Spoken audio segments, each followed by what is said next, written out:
Hello. In this video we're going to be looking at dimension theory. And the way the questions are pitched under the heading of dimension theory is you're given some formulae and you've got to work out whether the formula for length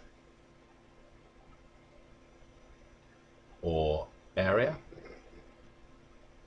or volume, and occasionally it might be none of the above. And the key is this: if the formula is for length, then units would be centimeters or meters or inches, or there won't be any power of the units. Let's write that a bit later. If the formula is for area, then it's going to be centimeters squared or other units squared. And if it's for volume, it'll be something cubed. For instance, centimeters cubed.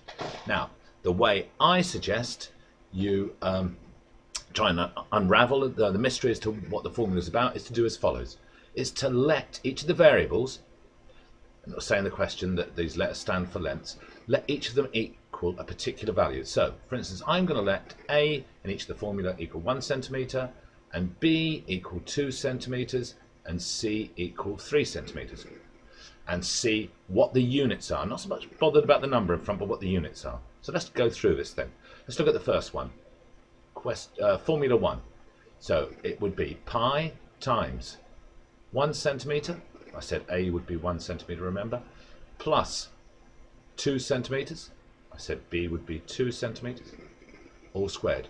Now, if I added those together, I get pi times 3 centimeters, all squared. 3 centimeters all squared is 9 centimeters squared.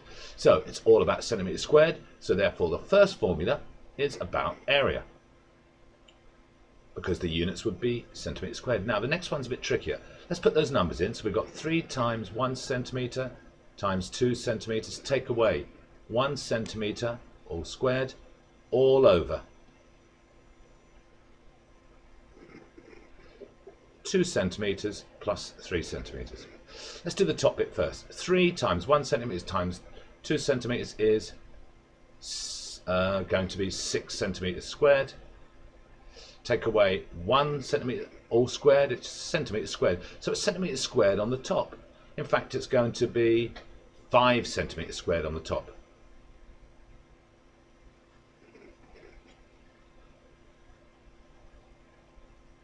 Two centimeters plus 3 centimeters is 5 centimeters. Made a little mistake there, remember it's 5 centimeters squared on the top. 5 centimeters squared divided by 5 centimeters. Notice how the units change. It's a bit like when you're cancelling down x's when you're working out simplifying an algebraic expression. We're going to be left with centimeters. Centimeters squared divided by centimeters is centimeters. So therefore the second one is all about length, because the units are centimeters. Now the last one, let's go through this. We've got, let's go through this in detail. 2 times 1 centimeter times 2 centimeters times 3 centimeters plus 1 centimeter all squared, all over pi. Let's do the top. We've got 2 centimeters outside the bracket, and inside the bracket we've got 6 centimeters squared plus 1 centimeter squared, all over pi. Now if I expand the top bracket, I get, or beg pardon, no, of course I better work out the inside the bracket first. I get 7 centimeters squared inside the bracket times 2 centimeters, all divided by pi. 2 centimeters times 7 centimeters squared is 14 centimeters squared, all over pi. Pi has no units. It should be 2 centimeters times 7 centimeters squared is 14 centimeters cubed. What a dreadful video, but you never know, you might gain something from it.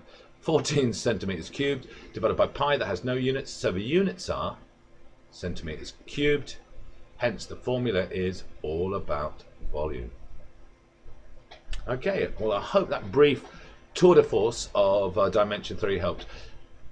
Quick appraisal, or summary, beg your pardon, would be, remember, length has just normal units, there's no power. Area has centimeters squared.